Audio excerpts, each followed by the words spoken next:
따라해 주시겠습니다. 밤중에 찾아온 친구의 비유. 시작. 그런 제목으로 제가 누가복음에만 나타난 예수님의 비유를 시작한 지가 벌써 오늘로써 9번째 시간이며 동시에 마지막 시간입니다. 유종의 미를 거둘 수 있도록 여러분들 잘 집중해서 들어주시면 감사하겠습니다. 제가 어린 시절 아버지께서 자주 가르쳐 주신 것 중에 하나로서 주자 시페온이라는 것이 있습니다. 후회 없는 삶을 살기 위한 10가지 계명으로서 구구절절 매우 유익한 가르침이 담겨 있는데요. 그 마지막 10번째 가르침이 다음과 같습니다. 부접 빈객 거후해라. 이런 한자어인데요. 해석하면 이렇습니다. 집에 찾아온 손님을 잘 대접하지 않으면 손님이 떠난 뒤에 후회한다. 라는 것입니다. 그러니까 뭘 잘하라는 거예요? 손님을 잘 대접하라, 접대하라. 그런 가르침이죠. 그런데요, 손님 접대를 중요시하는 문화는 중국에만 있지 않습니다. 고대 근동에서도 손님을 대접하는 문화가 잘 발달되어 있음을 우리는 창세기 18장에서 발견하게 됩니다. 아브라함이 마므레 상수리 나무 숲을 가운데 있었을 때에 천사 셋이 아브라함 집에 당도하게 되었습니다. 그때 아브라함은요, 그 세 사람이 천사인지 사람인지 지나가는 객인지 잘 몰랐어요. 그냥 낯선 사람이 자기 집에 찾아오니 잘 대접하기를 원하여 떡을 준비하고 또 고기를 잡아서 극진히 그 천사 셋을 잘 대접하였더니 어떠한 복이 임했습니까? 그 당시 아브라함의 나이가 100세, 그 부인이었던 사라의 나이는 90세였습니다. 이미 경수가 생리가 끊긴 아내였음에도 불구하고 네가 이듬해 반드시 아기를 갖게 되리라 하는 놀라운 축복의 약속을 창세기 18장 10절의 말씀을 통해서 그 아브라함 부부가 받지 않았습니까? 그만큼 중국 고대 근동과 같은 지역에서는 예로부터 지나가는 낯선 나그네라든가 손님을 잘 대접해야 한다는 그런 문화가 있었습니다. 오늘 본문에 등장하는 밤중에 찾아온 친구의 비유 역시 손님을 환대하던 중동의 문화에 대한 이해를 필요로 하는 예수님의 비유입니다. 오늘 본문에는요, 총 3명의 벗이 나옵니다. 3명의 친구가 등장하고 있습니다. 여러분, 제가 5절을 한번 함께 읽겠습니다. 5절 말씀 시작.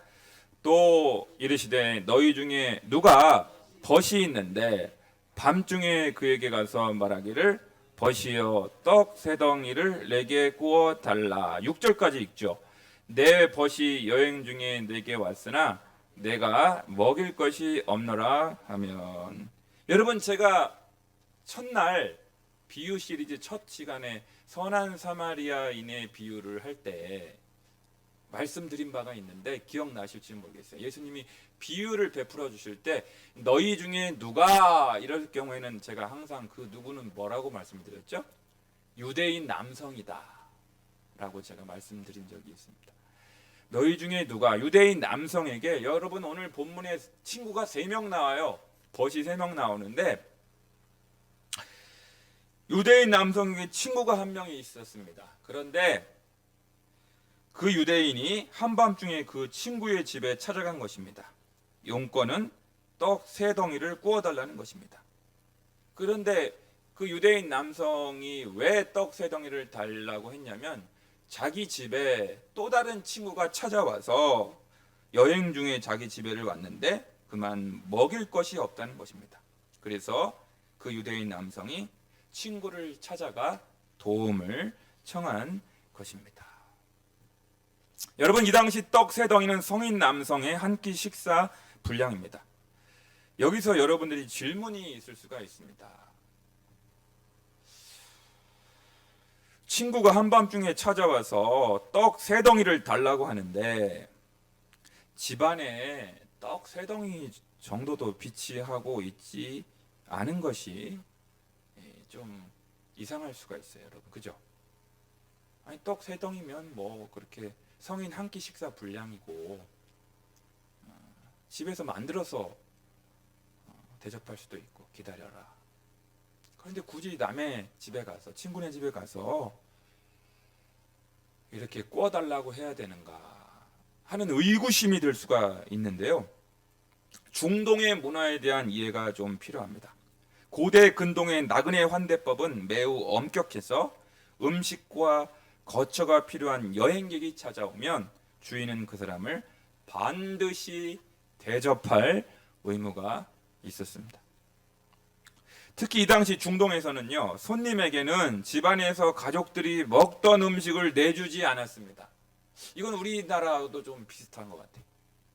여러분, 누가 손님이 찾아왔는데 자기들이 먹다 남은 음식을 이렇게 대접하는 거 그렇게 권장할 만한 건 아니죠. 우리 한국에서도 새롭게 밥을 짓든지 나가서 사드리든지 새 걸로. 이건 중동에서도 비슷한 것 같아요. 먹다 남은 빵을 손님에게 내놓는다는 것은 손님에 대한 큰 모욕이 될 수가 있기 때문입니다. 그래서 반드시 먹다만 빵이 아닌 자르지 않은 빵 한 덩어리를 대접하였는데요.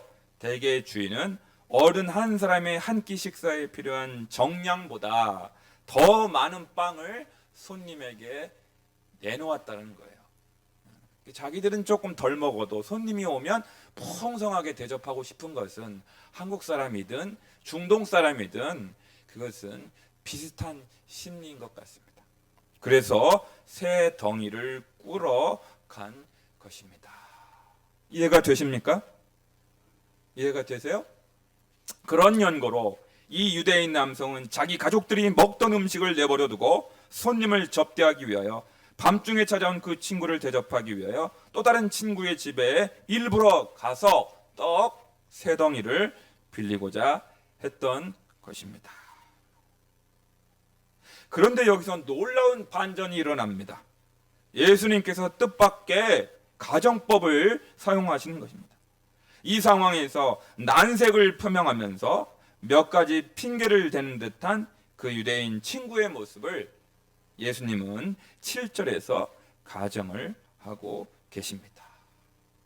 떡 3덩이 빌리러 갔는데, 구하러 갔는데 난색을 표명하면서 거절하는 듯한, 핑계를 대는 듯한 그런 친구의 모습을 뜻밖의 7절에서 발견하게 되는 것이죠. 우리 7절 말씀 함께 읽겠습니다. 시작. 그가 안에서 대답하여 이르되 나를 괴롭게 하지 말라. 문이 이미 닫혔고 아이들이 나와 함께 침실에 누웠으니 일어나 내게 줄 수가 없노라 하겠느냐. 이렇게 예수님이 반문을 이렇게 하고 계시는데요. 이 유대인 남성이 여행 중에 찾아온 자기 친구에게 먹을 것을 대접하려고 또 다른 친구에게 도움을 청하러 갔는데요. 뜻밖에도 나를 괴롭게 하지 말라 하면서 불편해하는 눈치, 불쾌해하는 눈치를 보이면서 핑계를 대는 것입니다.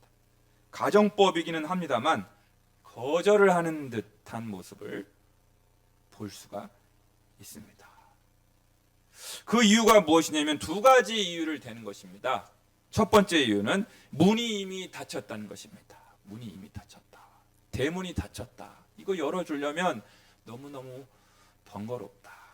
두 번째 이유는 아이들이 이미 다 이불을 덮은 채 잠이 들어서 아마 한 가족이 다 옛날에 우리나라도 어려웠던 시절에 집안 식구 전체가 다 이불 하나로 다 덮고 잘 때가 있었잖아요. 어려웠던 시절에. 그러니까 이게 지금 중동의 이스라엘 사람들의 서민들의 모습인 거예요. 다 한 이불 덮고 가족들이 다 자는 거. 그러면 내가 손님이 왔다고 밖에 나가버리면 이불 박차고 나가버리면 잠들어 있던 자녀들이 다 잠을 깨버리는 거예요. 그러니 내가 나갈 수가 없다. 그런 두 가지 이유를 대면서 일어나서 너에게 떡 세 덩이를 구워줄 수 없겠다고 거절하는 장면입니다. 사랑하는 여러분, 그런 이유로 손님을 대접하지 못한다는 것은 중동의 손님 접대 문화로 비추어 볼 때 절대로 있을 수가 없는데도 예수님은 가정법을 써서 묘사하신 것입니다. 그러면서 이제 본 비유의 결론적인 교훈을 말씀하고 계십니다. 8절 말씀이죠. 오늘 본문의 결론이고 오늘 이 비유를 베풀어 주신 예수님의 의도가 드러나는 8절 말씀 함께 다 같이 우리 유튜브 앞에 계신 열린광성 식구들, 이곳에 계신 분들 함께 읽겠습니다. 시작. 내가 너희에게 말하노니 비록 벗됨으로 인하여서는 일어나서 주지 아니할지라도 그 간청함을 인하여 일어나 그 요구대로 주리라. 아멘. 여기 보면요, 참 이 8절의 그 결론 때문에, 이 번역 때문에 특히 여러분 8절에 보면 그 간청함을 인하여, 옛날 기억 한글판 성경에는 강청함을 인하여 일어나 그 요구대로 주리라, 이렇게 우리가 이 성경 구절에 익숙했어요. 그러니까 어떻게 이 비유의 말씀을 여러분들이 또 제가 이해해 왔냐면, 그 친구가 찾아왔는데, 밤늦게 찾아왔는데 친구지간이어서 주지는 못할지라도 간절히 귀찮게 하는 거예요. 지금 막 잠든 사람들 막 대문 두드리고 떡 세 덩이 달라고 막 졸라대고 막 이렇게 하니까, 성가시게 구니까 친구 됨을 인하여는 주지 않을지라도 그 간청함을 인하여 간절하게 끈질기게 이렇게 졸라대면, 기도하면 그 요구대로 주리라. 이렇게 우리가 배웠던 것이죠. 그렇게 알고 있었던 것이죠. 그래서 이 비유만 나오면 여러분들은 어떻게 생각해요? 열심히 기도하라는 건가 보다. 간절히 하나님 앞에 매달리고 부르짖고 지성이면 감천이라고 열심히 기도하면 기도 응답 받을 것이다. 마치 우리가 지난주에 배웠던 누가복음 18장에서 나왔던 불의한 재판관의 비유에 등장하던 그 과부처럼 간절히 밤낮으로 찾아가서 이렇게 졸라대니 그 불의한 재판관이 성가셔가지고 귀찮아서라도 들어줬던 것처럼 들어주리라.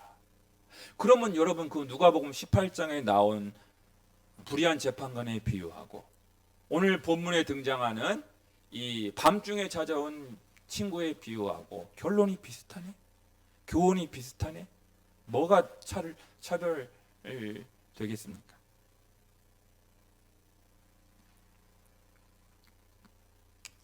사랑하는 여러분,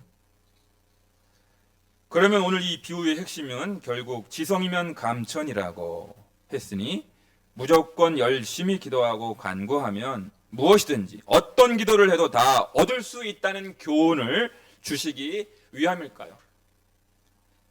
아닙니다. 왜냐하면요, 야고보서 4장 3절에 구하여도 받지 못함은 정욕으로 쓰려고 잘못 구함이니라 라는 말씀이 있기 때문에 우리가 무조건 기도만 열심히 하면 다 들어주신다라고 만약에 가르치게 된다면, 설교하게 된다면 이 야고보서 4장 3절 말씀과 충돌이 됩니다. 상충되게 됩니다.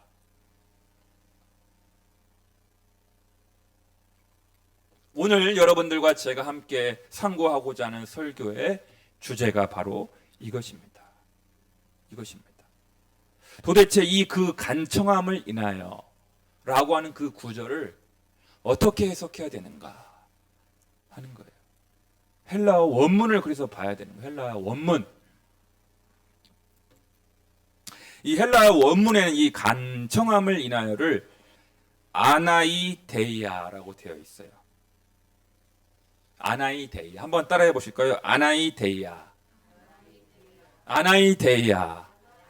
우리 열린광성 식구들 이렇게 원문 연구하면서 성경 해석하고 설교 듣는 거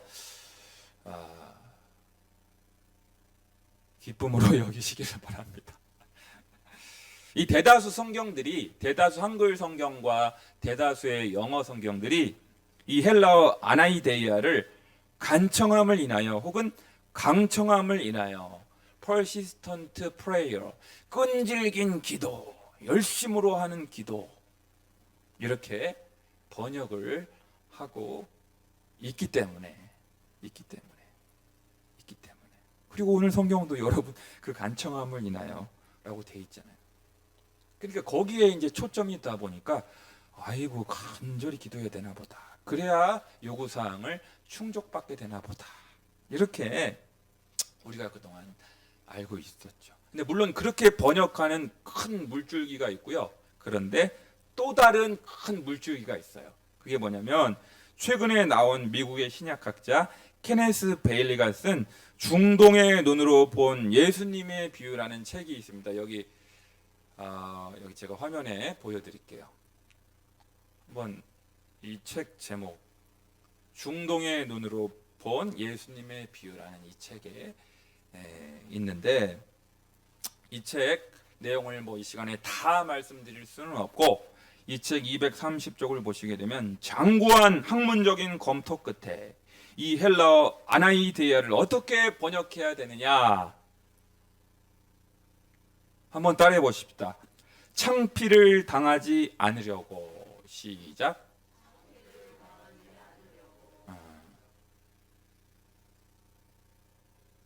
자, 여러분들, 제가 이제 잔잔하던 호수에 돌멩이를 던진 거예요, 지금. 잔잔하던 호숫가에 지금 제가 돌멩이를 던진 겁니다. 파문을 일으킨 것입니다. 그동안 우리가 당연히 그 간청함을 인하여라고 번역한 헬라어 아나이데이아를 새롭게 번역할 수 있는 가능성을 여러분들에게 지금 제시하고 있는 것입니다. 사랑하는 여러분, 왜 이렇게 번역하는 것이 더 적절한지 지금부터 당시 중동의 문화를 반영하여 설명을 더 드리도록 하겠습니다. 그러니까 이제 8절 말씀을 이렇게 번역할 수 있는 가능성이 있다는 거예요. 내가 너희에게 말하노니 비록 벗됨으로 인하여서는 일어나서 주지 아니할지라도 아나이데이아, 창피함을 당하지 않으려고, 수치를 당하지 않으려고 일어나 그 요구대로 주리라. 이렇게 번역 가능하다는 거예요.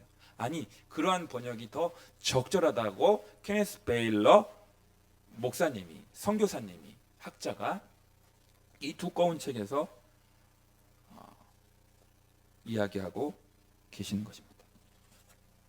왜 그럼 그 근거를 지금 제가 말씀을 드리도록 합니다.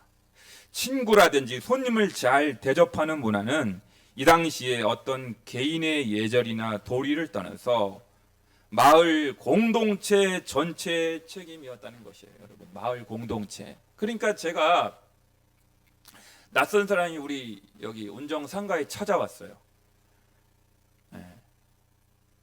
제가 그냥 대접을 잘 못하고 소홀히 하고 그냥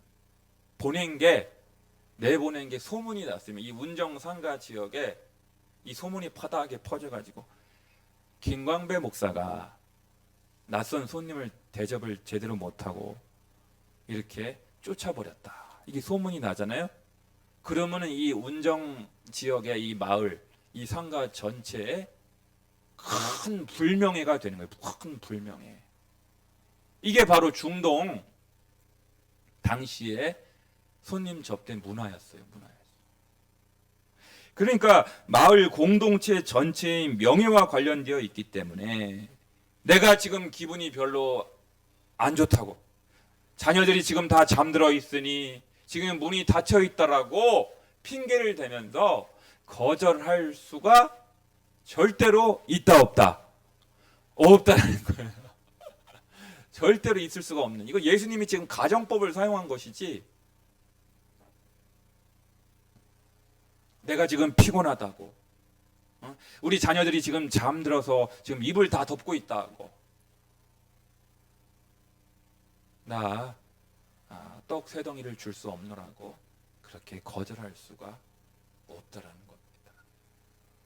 그러니까요, 이러한 중동의 일반적인 문화를 잘 알고 있는 청중들의 경우 예수님께서 이 비유를 말씀하셨을 때 그 누구라도 당연히 그 유대인 남성의 친구는 밤중에 찾아온 친구를 대접하기 위한 유대인 남성의 부탁을, 떡 세 덩이를 구워달라는 그 부탁을 당연히 수락해 주리라고 예상했을 것입니다. 거절을 하리라고는 도저히 상상도 할 수가 없다라는 거예요. 땅을 파서라도 떡 세 덩이를 만들어서 손님을 잘 대접하는 것이 그 당시에 문화였다는 것입니다. 그래서 제가 모든 성경이 다 지금 이 헬라어 아나이데이아를 그 강청함을 인하여라고 다 번역을 했는가? 제가 가지고 있는 영어 성경을 다 뒤져봤습니다. 다 뒤져봤어요.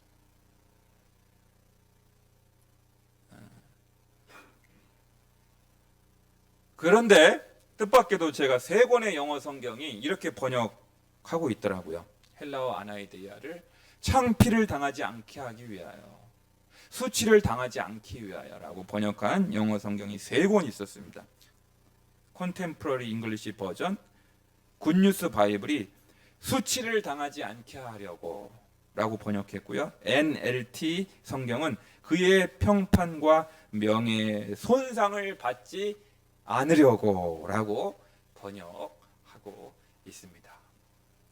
이 세 권의 영어 성경이 헬라어 아나이데이아를 수치를 당하지 않게 하려고, 창피를 당하지 않으려고 이렇게 번역을 하고 있었다는 것입니다. 사랑하는 열린광성의 우리 식구 여러분, 우리가 기도하는 이유가 무엇입니까?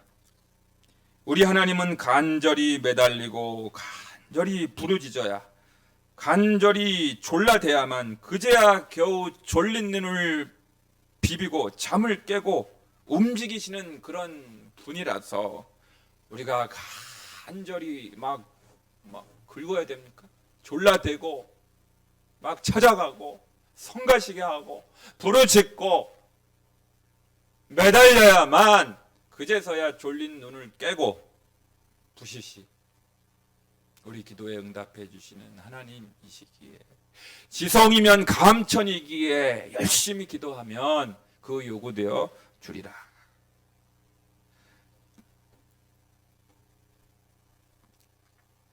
물론 그렇게 볼 가능성도 전혀 없는 것은 아닙니다만, 불의한 재판관에 찾아가 성가시게 계속 민원을 요구해야만 겨우 원한을 풀어주었던 것처럼 10번 찍어 안 넘어가는 나무가 없으니 그렇게 졸라대고 청원하면 하나님께서도 그 정성에 감복하셔서 결국 응답을 베풀어 주시리라는 것 때문입니까? 만약 그렇게만 해석을 하게 된다면 결국 기도 응답에 결정적으로 중요한 것은 뭐가 되냐면 뭐가 돼요? 나의 열심인 거예요. 나의 열심. 나의 종교적인 열심. 나의 기도의 열심. 열심. 인간의 의, 인간의 열심에 초점이 가게 되어 버립니다. 사랑하는 여러분, 예수님은 이 시간 이렇게 말씀하고 계시는 것입니다. 중동의 손님 접대 문화에서 친구지간에도 수치를 당하지 않기 위하여, 내가 속한 마을 공동체의 명예를 손상시키지 않기 위하여, 내가 창피를 당하지 않기 위해서 반드시 그 손님의 요구를 들어줄 수밖에 없다라면, 하물며 우리의 참 친구이신 주님께서는 당신 자신의 명예를 위하여, 당신 자신의 평판을 위하여, 당신 자신의 거룩하신 이름, 선하신 이름, 영예로우신 그 이름이 손상을 받지 않기 위하여, 불명예를 당하지 않기 위하여서라도 반드시 우리의 기도를 들어주시는 선하신 하나님이시라는 사실입니다. 할렐루야. 할렐루야. 이해가 되십니까? 이해가 되십니까?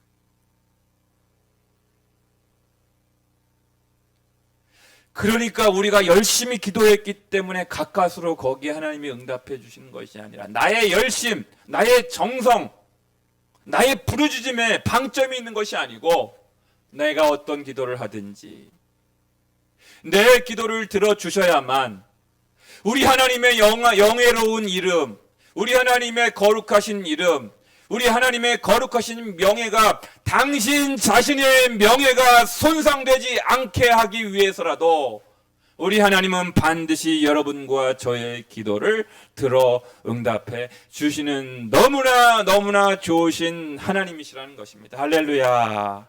그러니까 우리가 하나님의 성품을 오해하지 말라는 거예요. 우리 하나님이 얼마나 좋으신 분이신지, 우리 하나님이 얼마나 좋으신 분이신지, 얼마나 좋으신 친구인지를 우리가 기억할 때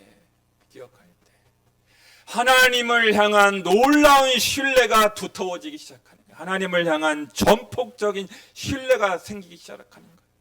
부모님이 계시지 않을지라도, 배우자가 있지 않을지라도, 홀로 내 인생을 내가 살아가고 있다라고 할지라도 우리 하나님이 얼마나 좋으신 분이신지를 알기에 이 험한 세상, 이 차가운 세상, 우리가 넉넉하게 살아갈 수 있는 것은 내 기도를 들으시고, 내 신음 같은 기도, 내 탄식조차도 다 들어주시는 그 하나님이 계시기에 우리가 주님 앞에 나아간다는 것입니다. 예수님께서 나 지금 바쁘다고, 나 지금 식사 중이라고, 나 방금 취침에 들어갔다고 하면서 외면하시겠냐 이거예요. 여러분, 외면. 여러분, 친한 친구라도 식사 중인가? 밤늦은 시각인가? 이 눈치 보면서 이거 우리가 전화하잖아요. 그렇죠? 그게 예절이니까, 그게 도리이니까. 그런데 우리 하나님은 졸지도 주무시지도 아니하셔서, 아무리 밤늦은 시각에 우리가 부르짖을지라도, 하나님을 찾을지라도 우리에게 눈치 주시고 신뢰라고 그렇게 이야기하지 않고 언제라도 우리를 반가이 맞이해 주시는, 후히 주시고 꾸짖지 아니하시는 그런 너무나 선하신 하나님이시라는 것입니다. 그러니 여러분의 기도의 정성이나 열심도 중요하지만, 그보다 사실 더 중요한 것은, 더 본질적인 것은 우리 하나님이 어떤 분이시냐 하는 거예요. 우리 하나님이 어떤 분이시냐, 너무나 좋으신 분이시다. 그래서 여러분들의 기도와 간구를 절대 불편해하시거나 난감해하지 않으시고 즉각 들어주시는 더 좋은 친구, 가장 좋은 친구가 되어 주십니다. 할렐루야.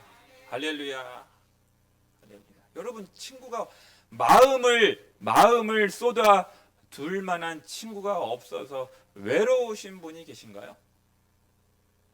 여러분, 요즘 코로나 때문에 친구도 못 만나잖아요. 친구도 못 만나는 시대잖아요. 너무너무 외로워요.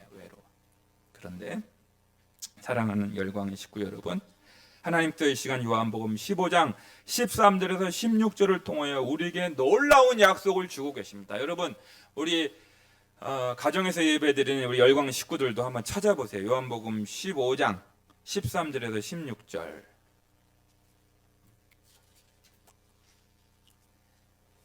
요한복음 제가 174페이지 요한복음 15장 13절에서 16절 말씀, 우리 넉 절을 다 같이 함께 읽겠습니다. 시작. 사람이 친구를 위하여 자기 목숨을 버리면 이보다 더 큰 사랑이 없나니 너희는 내가 명하는 대로 행하면 곧 나의 친구라.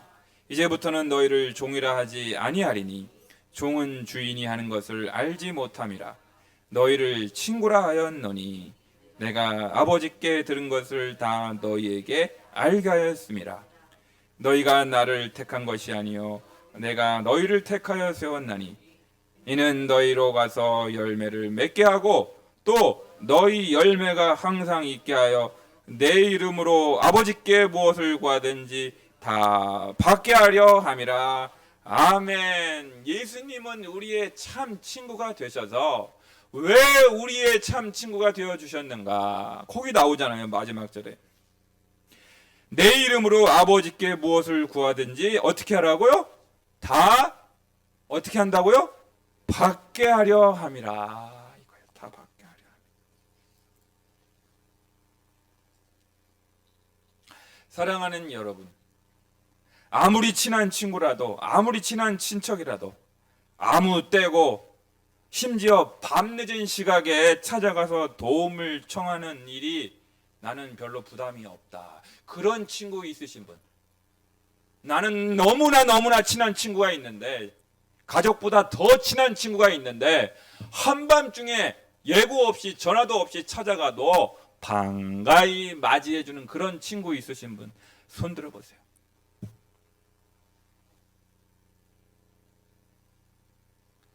어렵습니다. 있으신가 보다. 여러분 어렵습니다. 체면 때문에, 알량한 자존심 때문에 도움을 청하는 일이, 찾아가는 일이 쉽지 않을 때가 많습니다. 아무리 친해도. 그러나 여기 아침이고 낮이고 한밤중이고 언제든지 찾아가서 도움을 청할 수 없는 참 친구를 여러분들에게 소개해 드리고자 합니다.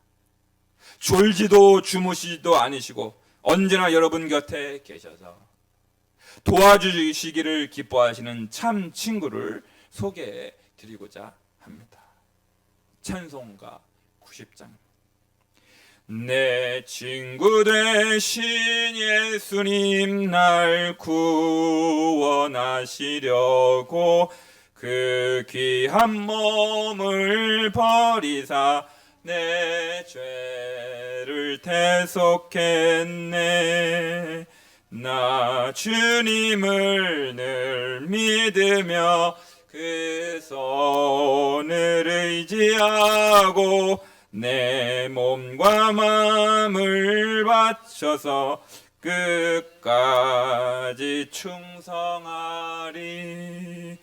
내 진실하신 친구여 큰 은혜 내려주사 날 항상 보호하시고 내 방패 되옵소서. 그 풍성한 참 사랑을 니 능히 끊을 소냐. 날 구원하신 예수는 참 좋은 나의 친구. 할렐루야, 할렐루야. 사랑하는 여러분, 예수님은 우리를 위하여, 여러분들을 위하여 십자가에서 자신의 목숨까지 내어주신 참 친구가 되십니다. 진실된 친구가 되십니다.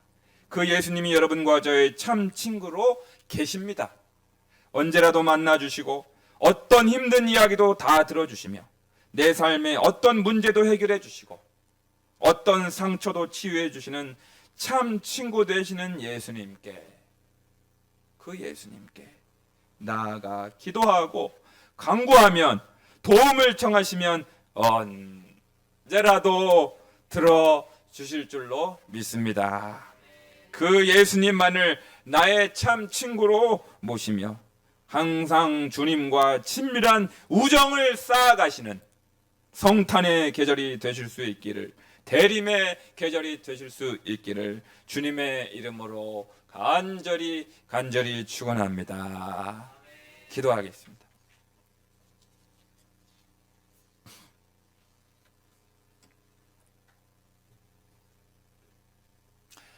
사랑과 은혜가 풍성하신 하나님 아버지, 아무리 친한 친구라도, 아무리 친밀한 사이라도 한밤중에 찾아가는 것은 어렵습니다. 예고 없이 불쑥 찾아가는 것은 너무나 어려운 일입니다. 그러나 우리의 하나님, 우리의 참 친구 되시는 우리 예수님은 졸지도 주무시지도 아니하셔서 언제라도, 어떤 때라도, 한밤중에라도 찾아가서 두드리고 부르짖고 도움을 청하시면 반가이 맞아주시고 기뻐해 주시고 응답해 주시는 참 친구 되심으로 인하여 주님을 찬양합니다. 이 외로운 세대, 친구를 만나기도 어려운 이 힘겨운 시기에 우리의 참 친구는 오직 예수 그리스도 한 분뿐임을 믿고, 우리가 이 성탄의 계절, 대림의 계절, 주님과 그 영적인 친밀감, 그 우정을 더욱 두텁게 쌓아가는 예수님의 참 친구들 되게 도와 주시옵소서. 또 그 사랑을 알지 못하는 이 지역의 많은 분들에게, 불신자들에게 참 친구는 예수님밖에 없다라는 것을 증거하며 소개하며 선포하는 우리 열린광성 공동체가 꼭 되게 도와 주옵소서. 예수님의 이름으로 기도드리옵나이다. 아멘.